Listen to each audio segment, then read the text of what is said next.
Assalamualaikum warahmatullahi wabarakatuh. Saya dari Fakultas Ilmu Komputer jurusan Informatika.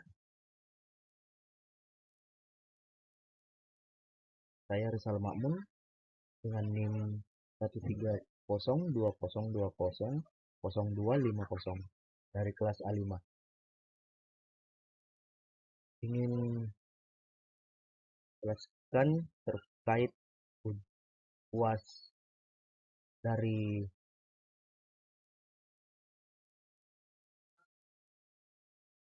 mata kuliah yang berjudul Komputasi Paralel. Kita baca sama-sama. Komputasi paralel adalah salah satu teknik komputasi dalam pengolahan data dan eksekusi tugas yang melibatkan pemecahan tugas menjadi beberapa tugas kecil yang dapat dijalankan secara bersamaan atau paralel dengan tujuan meningkatkan kinerja dan efisiensi pemrosesan. Teknik komputasi ini memanfaatkan sumber daya komputer yang ada seperti pada CPU, memori, dan perangkat keras lainnya. Mengapa menggunakan komputasi paralel? Tentu saja peningkatan kinerja dengan menjalankan tugas-tugas secara bersamaan. Waktu yang dibutuhkan untuk menyelesaikan tugas dapat berkurang drastis. Dan pengolahan data besar, komputasi paralel memungkinkan pemrosesan analisis data atau big data dalam waktu yang lebih singkat. Efisiensi energi, komputasi paralel dapat menghasilkan efisiensi energi dengan menghasilkan penggunaan sumber daya. Penyelesaian tugas yang rumit, komputasi paralel memungkinkan yang kompleks dan dalam waktu tersingkat. Arsitektur komputer paralel sendiri ada 4 prinsip kerja, yaitu SISD, SIMD, MISD, MIMD, atau Single Instruction Stream, Single Data Stream. SIMD, Single Instruction Stream, Multiple Data Stream. MISD, Multiple Instruction Stream, Single Data Stream. MIMD, Multiple Instruction Stream, Multiple Data Stream. Nah, ini pemahaman belajar komputasi paralel, pemahaman tentang algoritma paralel, penggunaan library dan framework paralel, optimasi kerja paralel, paralel terminologi. Bisa kita baca sama-sama. Untuk task tugas, communication atau komunikasi, konkurensi, dan thread. Ada juga proses, shared memory, memori bersama, distributed computing, komputasi terdistribusi, paralel algoritma, tidak scalability, data parallelism, task parallelism, message passing, barrier, fork join model, distributed memory, task scheduling, multiprocessor, multi-computer, multi-core,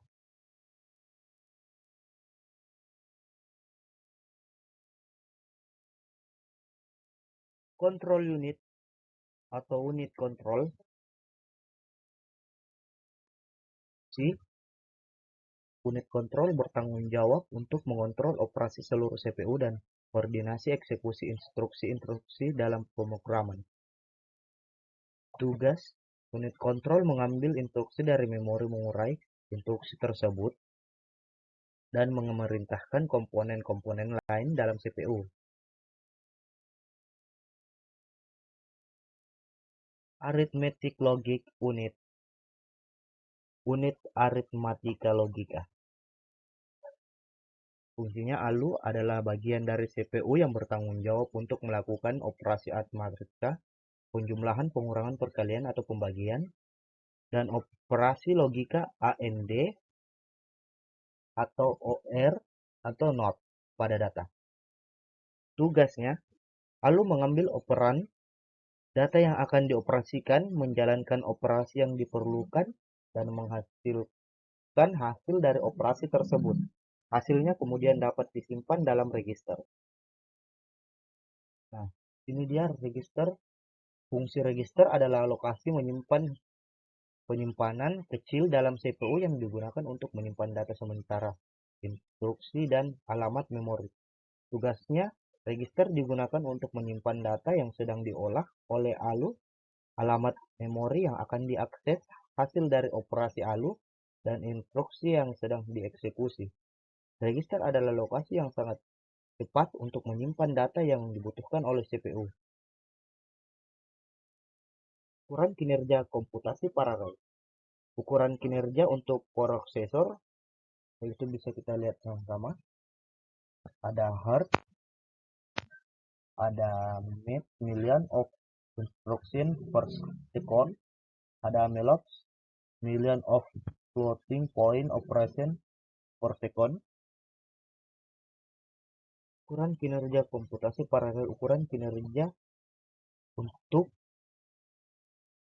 aplikasi paralel tersendiri menilai kinerja dari aplikasi paralel dengan membandingkan waktu pelaksanaan dengan unit pemrosesan. Juga mengukur seberapa cepat tugas dan selesai dalam mode paralel dibandingkan dengan mode serial. Tanpa paralelisme, kecepatan dihitung dengan rumus waktu pemrosesan serial per waktu pemrosesan paralel. Nah, ini untuk ukuran kinerja aplikasi paralel. Granularity mengacu pada seberapa besar atau kecil tugas-tugas yang dapat dibagi dalam model komputasi paralel. Pembagian untuk dapat dihasilkan seperti tugas-tugas yang sangat kecil dibagi dan dijalankan secara paralel dan sebagainya. Dan ini dia model pemrograman paralel. Yang pertama adalah proses interaction, yang kedua ada problem decomposition. Proses interaction itu shared memory atau memori bersama, message passing, pertukaran pesan, dan problem decomposition. Ada dua, decomposition by task, pemecahan berdasarkan tugas, decomposition by data, pemecahan berdasarkan data.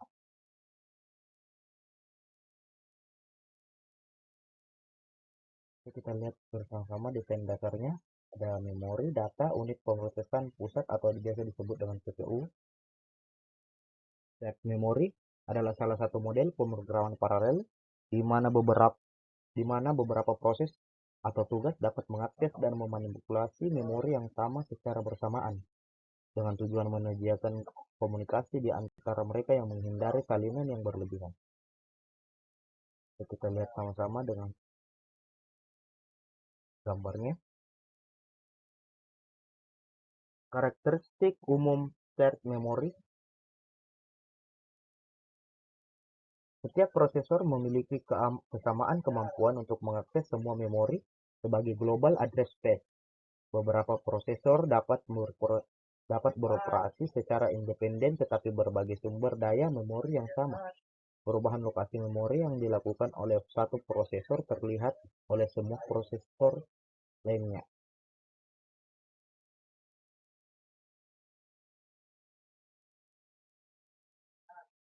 Shared memory in hardware.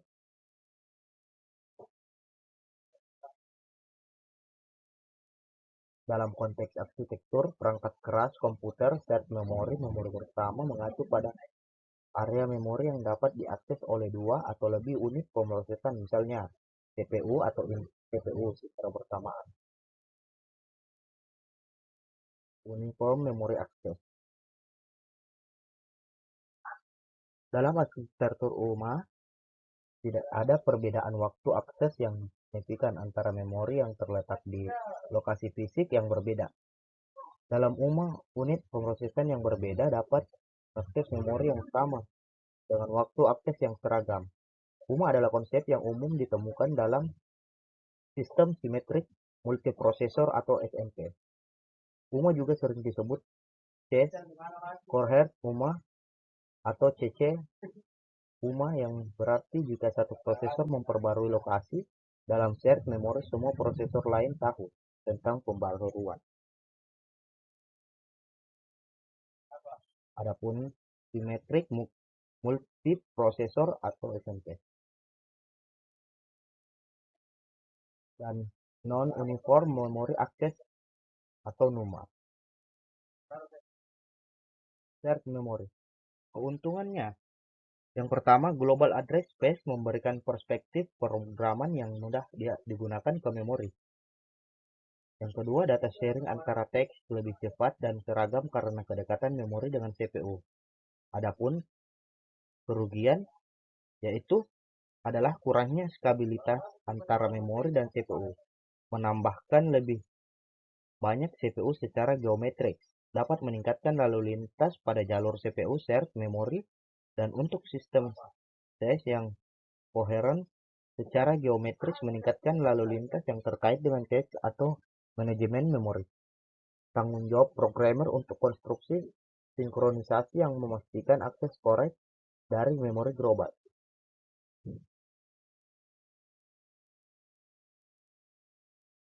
Distributed memory ada 1, 2, 3, 4, 5. Distributed memori dapat diskalakan dengan jumlah prosesor, meningkatkan jumlah prosesor dan ukuran memori meningkat secara proporsional. Setiap prosesor dapat dengan cepat mengakses memori sendiri tanpa gangguan dan tanpa overhead. Efektivitas biaya dapat menggunakan prosesor dan jaringan komoditas off the shelf.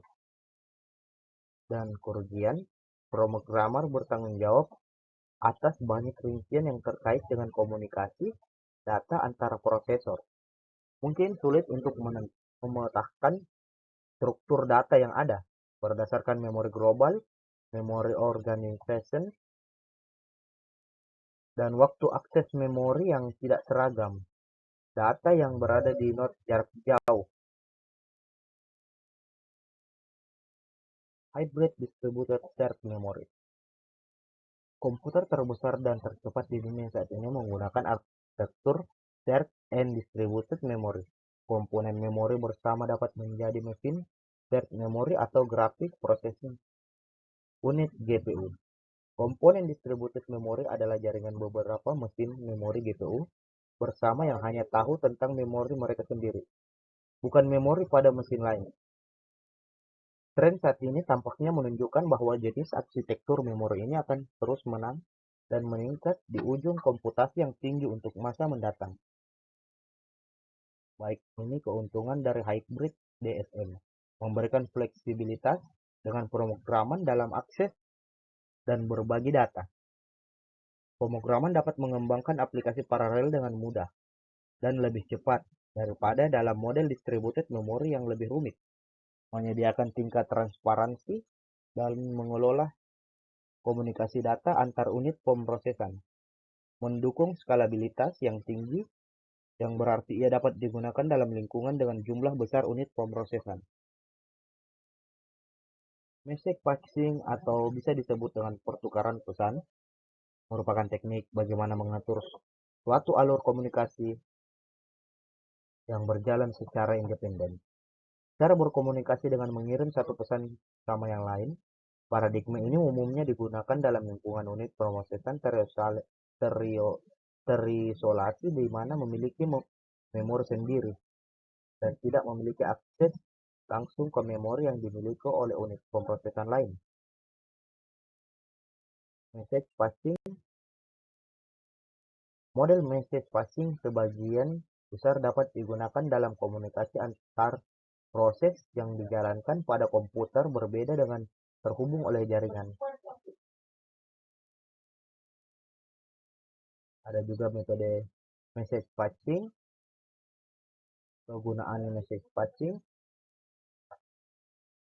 karakteristik message patching, karakteristik message passing, kohesivitas memori. Dalam sistem message passing yang lebih tradisional, unit pemrosesan memiliki memori lokalnya sendiri yang terisolasi. Synchronization dalam paradigma message passing, operasi sinkronisasi seperti send dan receive sharing digunakan untuk mengukur pesan yang dikirim dan diterima. Contoh implementasi sendiri ada MPI, ada PVM. Kesulitan paradigma message passing dapat menghasilkan kode yang lebih rumit dibandingkan dengan paradigma set memori. Contoh implementasi model pemrograman paralel. Implementasi yang populer dari paradigma message passing meliputi MPI, PVM. Karakteristik MPI kita baca dengan sendiri. Komunikasi antar prosesor, standar industri, pesan, operasi sinkronisasi. MPI Communication. MPI mendukung grup komunikasi secara proses yang berpartisipasi dalam komunikasi harus menjadi anggota kelompok. Dalam MPI, kelompok diidentifikasi oleh komunikator yang disebut MPI ComWord. Secara default, hanya satu grup yang dibuat.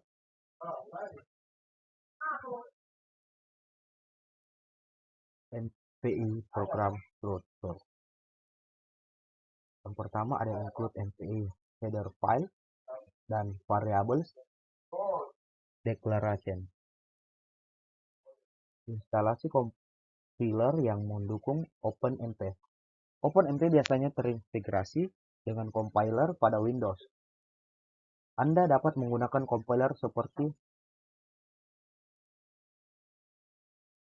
MinGW yang ada tertera pada PPT saya.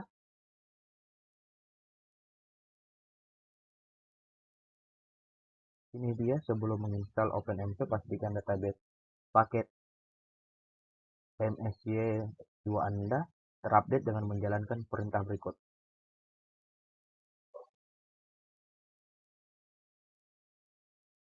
Ini dia dari OpenMP penjelasannya, dan ada gambar di samping ini. Critical section untuk mengontrol akses bersama ke sumber daya yang bersifat bersamaan.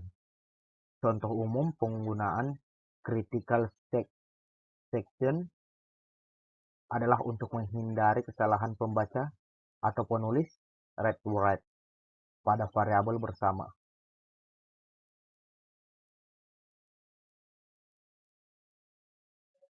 Barbier adalah mekanisme yang memastikan bahwa semua thread yang berpartisipasi dalam blok paralel telah mencapai titik tertentu dalam program sebelum melanjutkan eksekusi. 3. Atomic dan atomic update. Atomic read, atomic read, atomic capture, dan 4. Shared and private variables. Shared variables. Variabel bersama adalah variabel yang dapat diakses oleh semua thread dalam lingkungan paralel. Ini bisa kita baca sama-sama. Shared variable dan private variable. Jadi Amdahl's law. 6.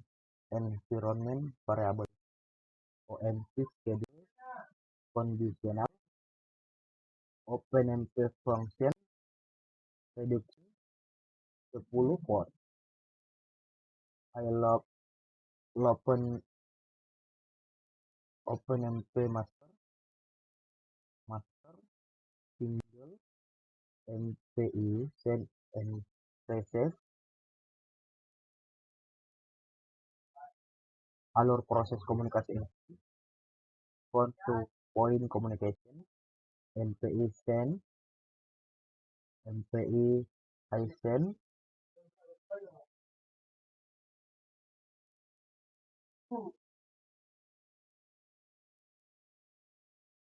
MPI send rect,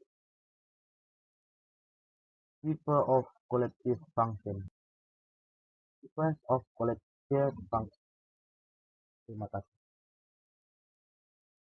Lebih dan kurangnya mohon maaf. Wassalamualaikum warahmatullahi wabarakatuh.